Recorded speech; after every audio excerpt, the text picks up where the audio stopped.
going on, you guys? So it's now Thursday, the next day after I made the Instagram post of my short recap of how Autobahn, the Gridlife Autobahn event went for me.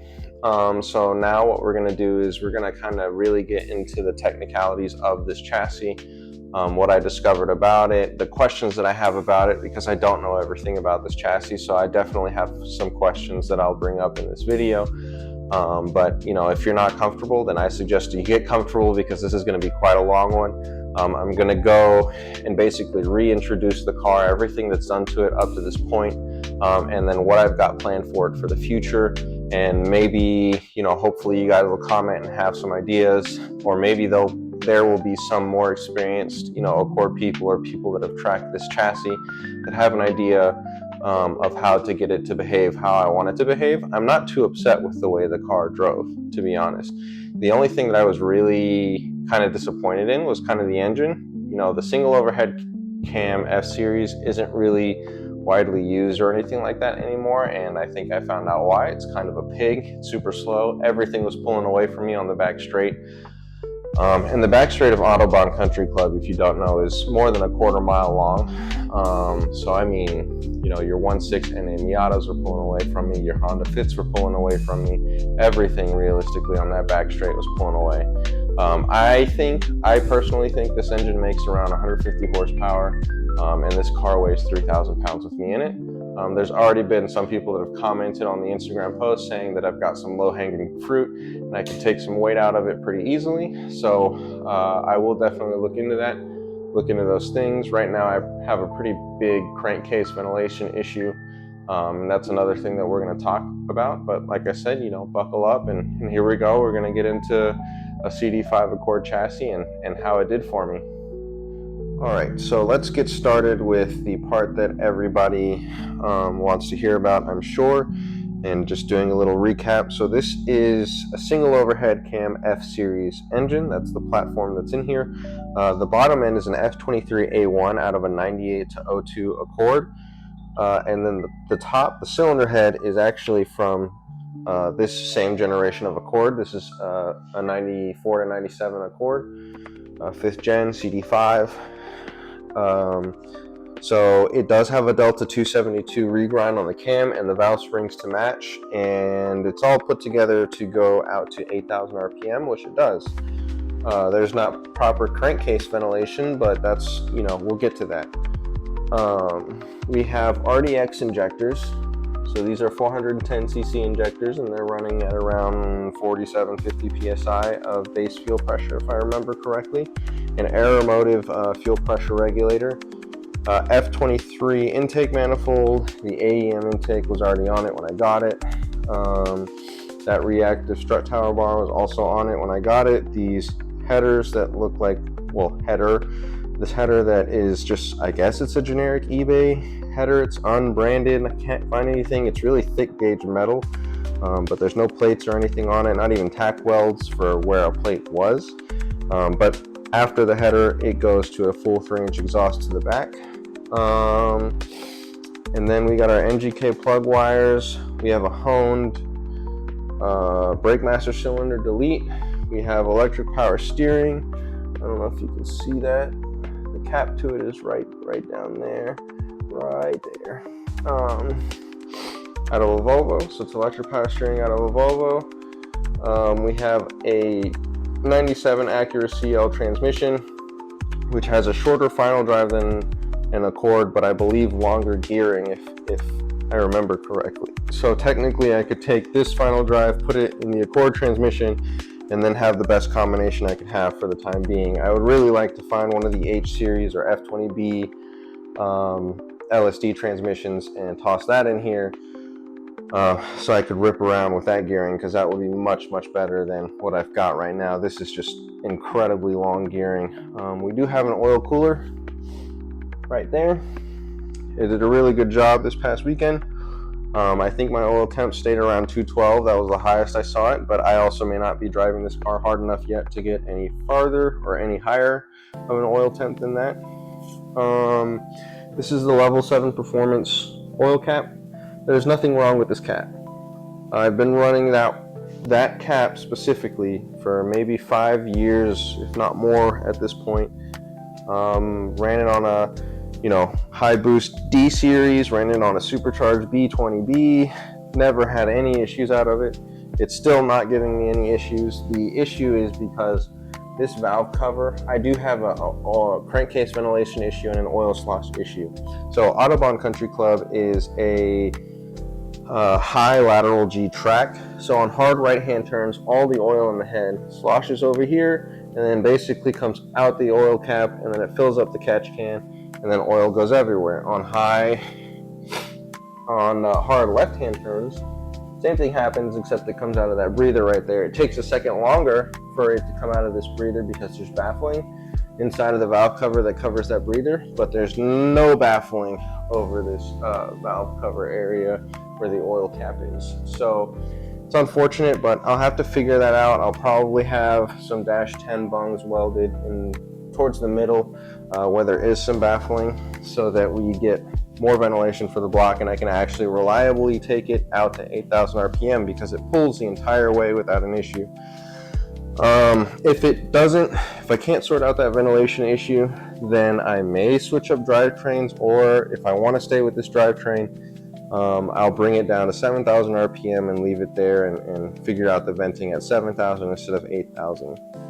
Not a lot of people use the single overhead cam F series anymore, especially not in this chassis. I know Adam Jabay did it in his EF hatch, but that car's roughly 1,000 pounds lighter than this. This still has a full interior and everything. And I'm sure it would have been great there. I'm sure it's an absolute riot in that chassis, but in the Accord, it's kind of a pig to drive around. I don't think I was able to run down anything on the back straight of Autobahn, and the back straight of Autobahn is longer than a quarter mile. Your 1.6 Miatas were pulling away. I'm pretty sure the Honda Fits are gutted. I think the Miatas may have been as well, but they were all just pulling away from me on that back straight, which is insane. So it's slow. It's very, very slow. It's a pig to drive around, or maybe that's just because the chassis is so heavy. The engine overall, I would say, is reliable. It went to 8,000 RPM multiple times without an issue other than the crankcase ventilation.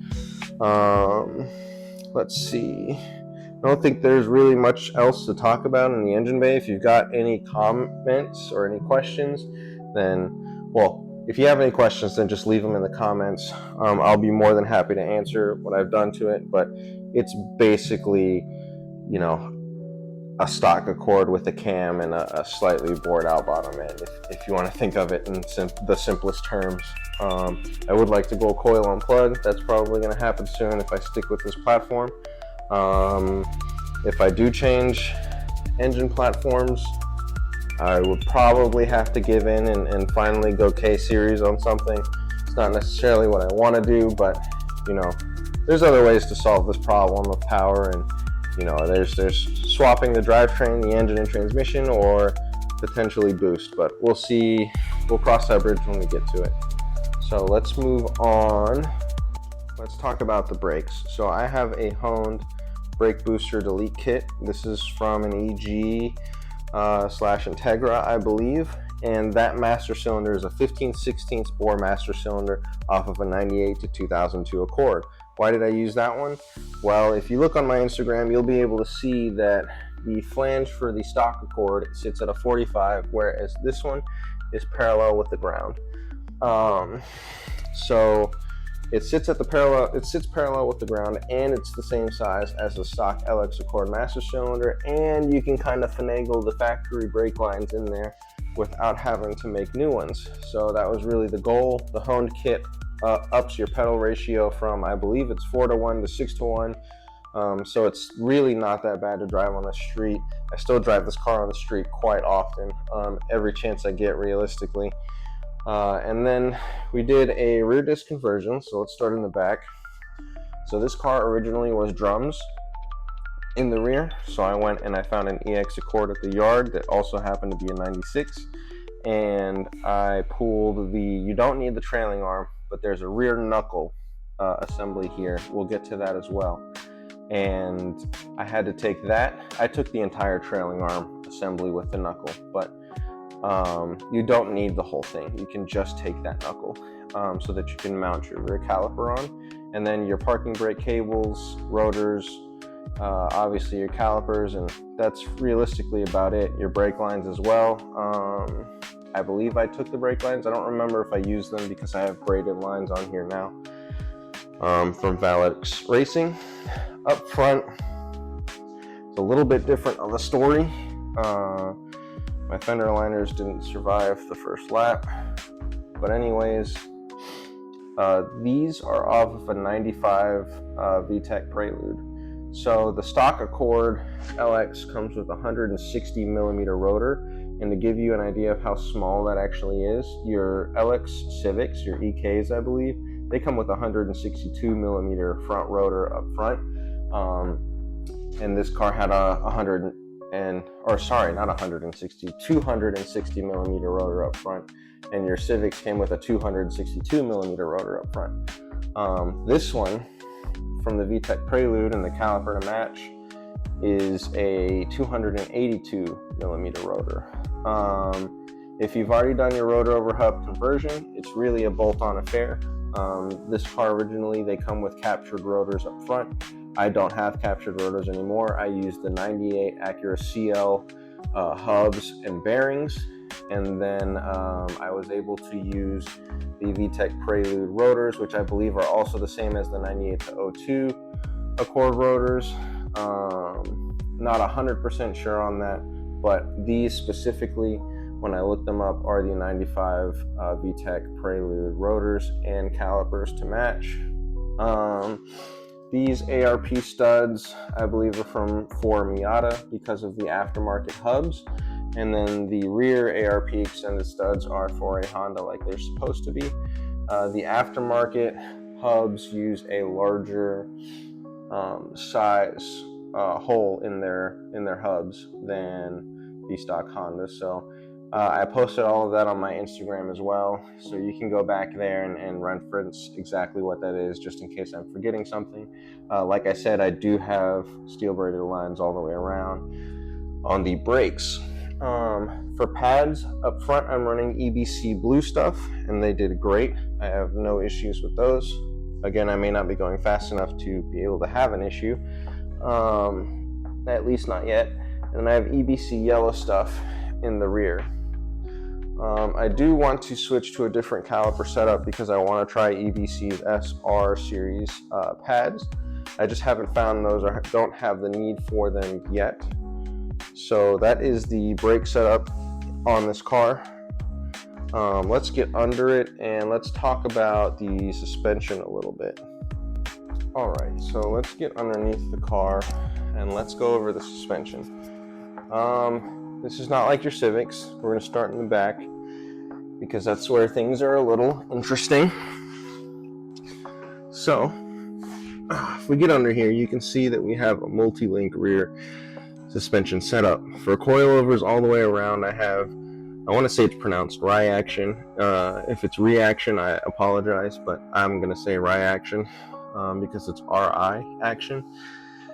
And then this is an EX subframe, and that's a 16 millimeter Acura CL, first gen CL rear sway bar. There's the full 3-inch exhaust. And then, so here's this knuckle assembly that you can kind of see. It's got a ball joint way up there, and it kind of moves around a lot. So you can see it's got a bushing there. We've got bushings there. We've got bushings over there, and there's where it connects to the rear trailing arm, where it also has a bushing. This is the one on the bottom. There's the one on the top, and I want to say that's how it moves around. I don't know exactly how to explain what it's going to do under load and what it does in a corner. I would assume that the wheel is going to try and follow straight, and that's what it would do in terms of deflection. There's camber adjustment, so it adjusts this arm, not camber, sorry, toe. That's toe adjustment. It adjusts this arm in and out, and I'm assuming because of these bushings, it allows this knuckle to rotate a little bit to adjust tow.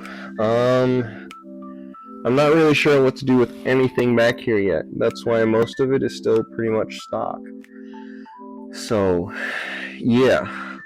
This arm right here has a dowel that aligns it with this, and that bolt is the same bolt that bolts right there. It is a really, really long bolt. And it has a dowel that locates it right there, and then that control arm has a dowel that locates it on that side of the bolt. It's kind of crazy, but this is how the Accord is set up in the rear. Again, most of this stuff is stock because I don't know what to do with it yet. I haven't touched any of it, so we'll see what I can come up with there, if I can use this to my advantage in terms of all of these bushings here and how the knuckle probably moves around under load. I would like to get a camera under here and or on the outside of the car and kind of see what the rear tire does while it's going through a corner at race pace. If we come over here, I've got, so here are the spares for that really long bolt. Yep, that's the bolt that goes all the way through that knuckle in the rear of these Accord, and each control arm has a dowel that locates it into that knuckle. But this is just the bolt. This is how long they are. I have spares. I have spares of a lot of things for this car because it's all kind of new for me, so I'm learning as I go. Let's see. So let's get under the front of the car. The front of the car is going to look pretty familiar. So it's double wishbone.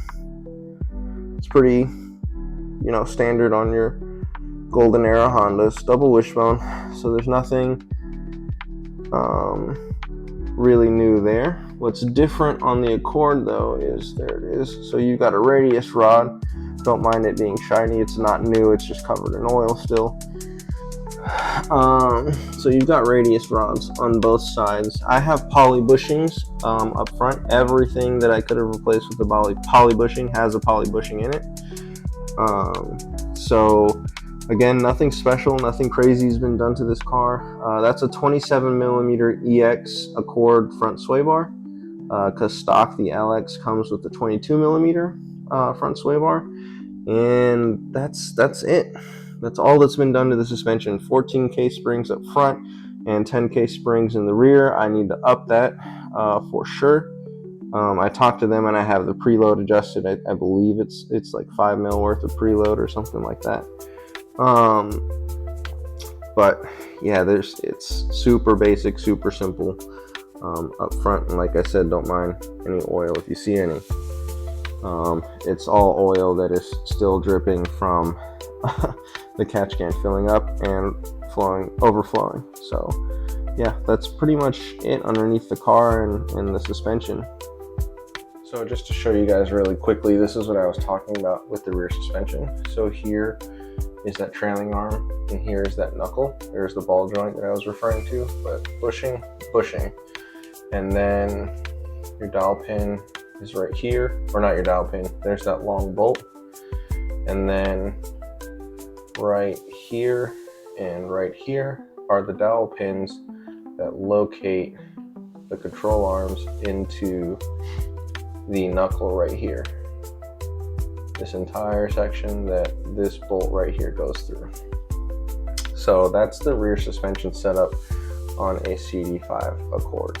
So this is Honda Parts Now, the website, and that's what I use for my parts and referencing and diagrams if I need them. Also, the fact that they're still showing that you can get the engine block for the Accord is kind of insane. That's a brand new block if they actually have it in stock, but that's kind of wild. I guess I didn't mention either, so the F23A1 engine has a 97mm stroke, which is probably also contributing to my crankcase ventilation issue. That's a really long stroke to try and rev all the way out to 8,000 RPM for this engine. And I think the F22's, I don't know, it's got to be something like a 95mm stroke. I feel like that's what it was when I was researching it. Also, I am still running the balance shafts. You can see those there, and 86 millimeter pistons in the F23.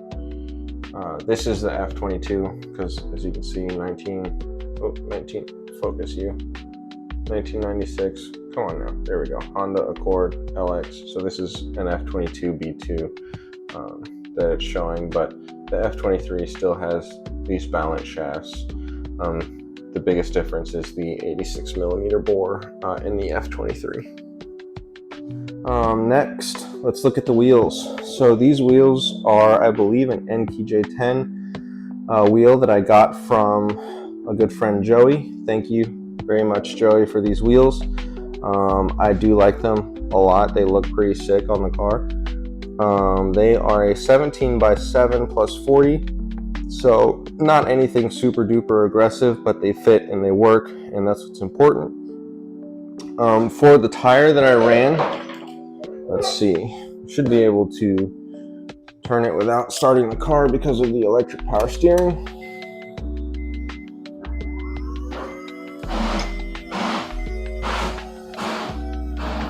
There we go.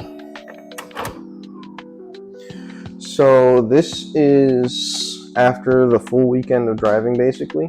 Like I said, I got cut and was only able to do my out lap and one hot lap after every session after the second session. So after the second session, I only had my out lap and then one hot lap. But these are the Accelera 651s, and this is what they look like after the entire weekend. And they honestly surprised me. I was quite shocked with how they performed. I don't think I hit the limit of this tire out there on the track this weekend. So I'm really excited to get these back on the track again and see where that limit actually is. These are a 235 45 17, if I remember correctly. Yeah, I think 235, which is kind of crazy because this car came factory with like 185 or 195 with tires, but they fit. Front rubs a little bit. Make some custom inner wheel well liners if you actually want them to live. The stock ones that I put on again, I bought stock ones when I got this car, and I got stock ones again before this event, and they didn't last at all. The rear fits quite nicely, no rubbing there at all. Front rubs a little bit, mainly on turn in, but it's not a huge deal. It doesn't affect drivability at all. You still have full lock either way when you're driving around on the street. But if you see, you should be able to look in there. Yeah, you can see where it rubs. It's really nothing. It's barely, not enough to write home to mom or anything. And that's about it in terms of wheel and tire setup. Let's turn it without power steering this time. It's not that bad. Inside the car, it is a full interior Accord. I've got some spare tires in here right now because I haven't fully unloaded this car yet. But it's a full interior Accord. Still has AC. Let's take this key out. Oh, there we go. Really the only upgrade on the interior, we have this Grip Royal steering wheel. I think it's the Forsberg edition. Yeah, Forsberg. It says never lift right here. Cool. Fun stuff. It has blue lights on the gauge cluster. It was like that when I got it. PLX wideband. That was in there when I got it. I've just been using it. It's pretty neat. It can actually data log and things on its own. And then I retrofitted an Acuity RSX shifter in here, and I love it. I love it. I love it. I love it. So that's realistically all that's done. My fire extinguisher that's bolted to the center console, and that's it. The Corbeau seat, if you haven't noticed that, then, well, it's the Corbeau seat. Those were in my EG hatch that was supercharged, where that seat was. My wife doesn't like how they feel. She doesn't think it's comfortable, so I did not do the passenger side. Just the driver's seat. But, I mean, If you have any questions, let me know. But outside of that, there's not really anything else that's done to this car. It is a really simple seat time car, and that's what it's meant to be as I learn it and as I optimize it. So yeah, there's not really much more to get into there. I want to say that these coilovers, the more I think about it, it's RIA. The more I think about it, it's actually reaction. It has to be. Yeah, because I think phonetically it would end up being REE. Yeah. So I think I want to say the way I think it would work out, it's reaction. So not reaction, reaction. That's what I'm gonna say. Don't flame me for it, I guess. Anyways, yeah, there's not a whole lot done to this car. It's meant to be a simple seat time build, and right now our main issue is that. So hopefully we'll get that figured out, but we're gonna move on and talk about, you know, some future plans for the car and maybe what it's doing right now, what it could be doing, what it's not doing. Some of the slight changes I did make, thanks to Mario. He helped me, suggested some things. We both agreed that the tire pressure needed to be dropped. But yeah, well, let's get into the actual technicalities of the weekend and what I changed about the setup of the car during the weekend. So that's pretty much gonna, you know, conclude everything to talk about for this car. We did make setup changes at the track. We can go ahead and go through that real quick. So I started with my tire pressure at 32 psi, and I talked to one of my friends, Mario. Thank you, Mario, for your advice as well on the suspension settings. But I started at 32 is what I told him, and then we kind of agreed with each other that I needed to drop it to 28, so I dropped it to 28. And then after the first session, I went up 2 clicks on the front, and I didn't touch the rear. And he told me that I should go down 4 clicks in the front since I went up 2, go down 4 to compensate for those 2, and then plus 2 more, and then go up 2 clicks in the rear if I remember correctly. So that actually made a huge difference in the way the car handled.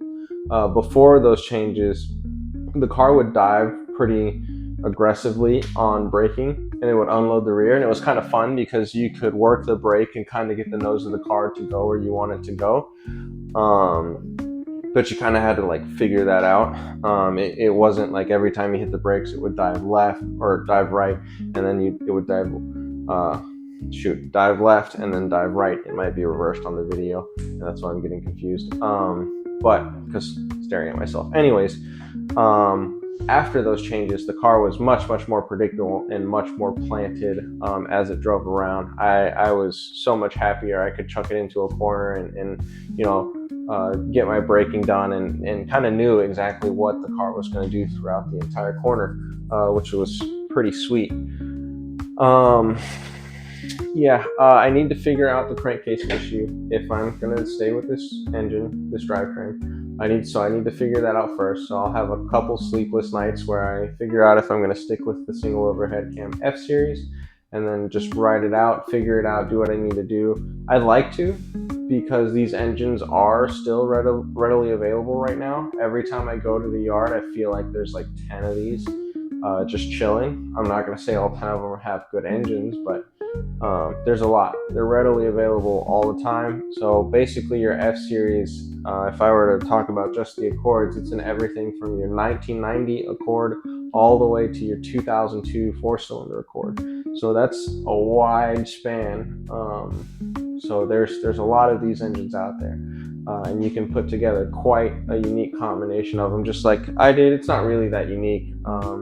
Adam Jabay did it. He had the better flying head, which was the F22A1. This is an F22B2 head with the F23 bottom end. He had the F22A1 head with the F23A1 bottom end. Which, you know, if I find a good A1 head, I might throw it on here, see how it does. But then I've got to change the intake as well, because the only upgraded intake that you can do for the F22A1 head is the H23 intake. So on and so forth. It's a whole thing. It's a whole another rabbit hole to dive into with these engines. If I don't stick with this engine platform, I'm going to switch to probably a K series would be the next easiest one. Yeah. So it is what it is. I'll have to figure that out and kind of feel it and see what it goes. Sorry, there's like a delivery truck or something outside. Anyways, I'll have to figure out what I'm going to do there. Like I said, with the transmission, I really want to find the H series LSD transmission, H series or F20B, H22A. All of those are LSD transmissions, if I remember correctly, and that gearing would be much, much better than this 97 Acura CL transmission that I have right now. It survived.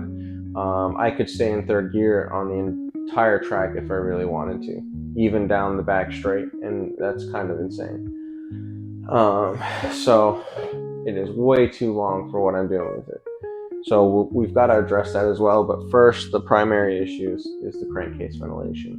If anybody has any ideas of where the best place on an F-Series is to vent it, then let me know. Like I said, it is also an oil slosh issue. I would love to keep the level 7 performance oil cap, but if the price I gotta pay for proper venting and for less oil slosh getting into the catch can and everything is getting rid of it, then ultimately I will get rid of it, because I would like to have the seat time versus cleanup time, cleaning up oil.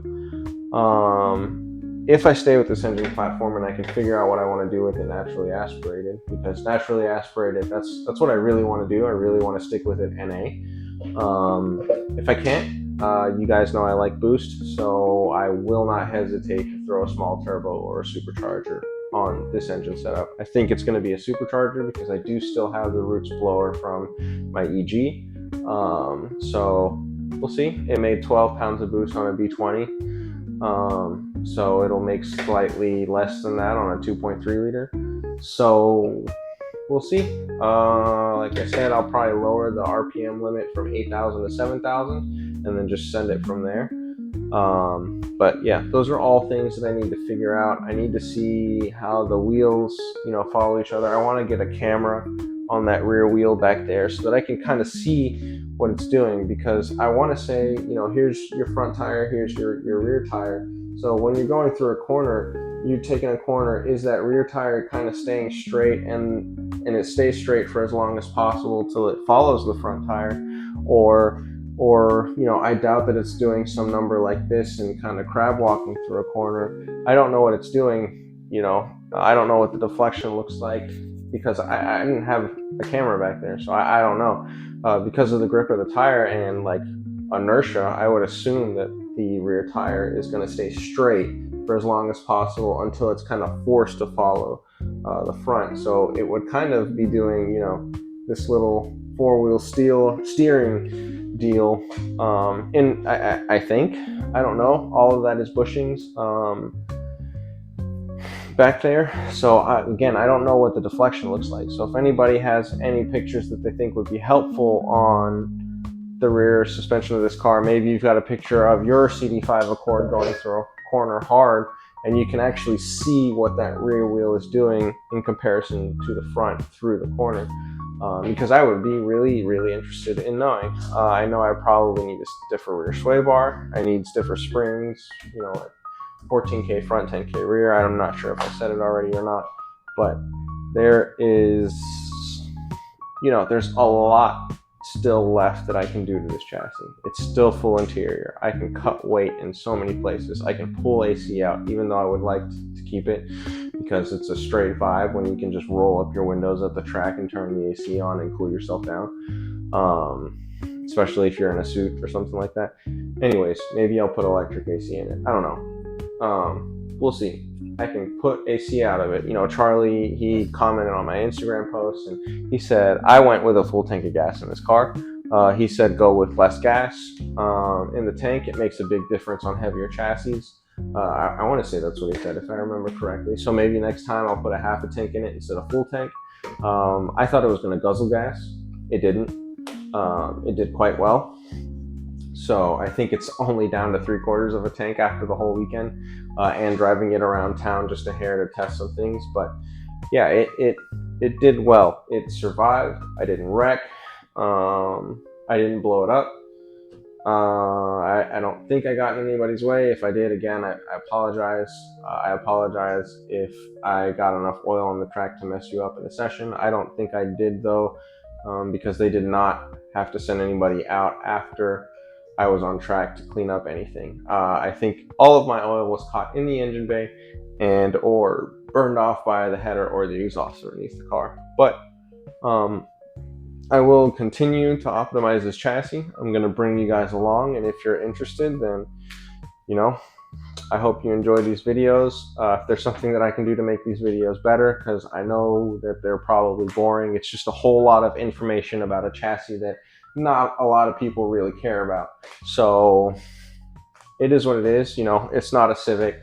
I'm not going to build some 1200 horsepower all-wheel drive K-Series EG hatch. That's not what this is. It's not what it's meant to be. It's meant to be a seat time car. I'm going to go out there and I'm going to do everything I can to turn as many laps in this car as I can, and be productive in it so that I can become a better driver. I just so happen to choose an Accord as my weapon of choice. And I still have aero that I can add to this car too. We didn't even talk about that at all. I would love to put the PCI side skirts on this. I'm gonna add a front splitter.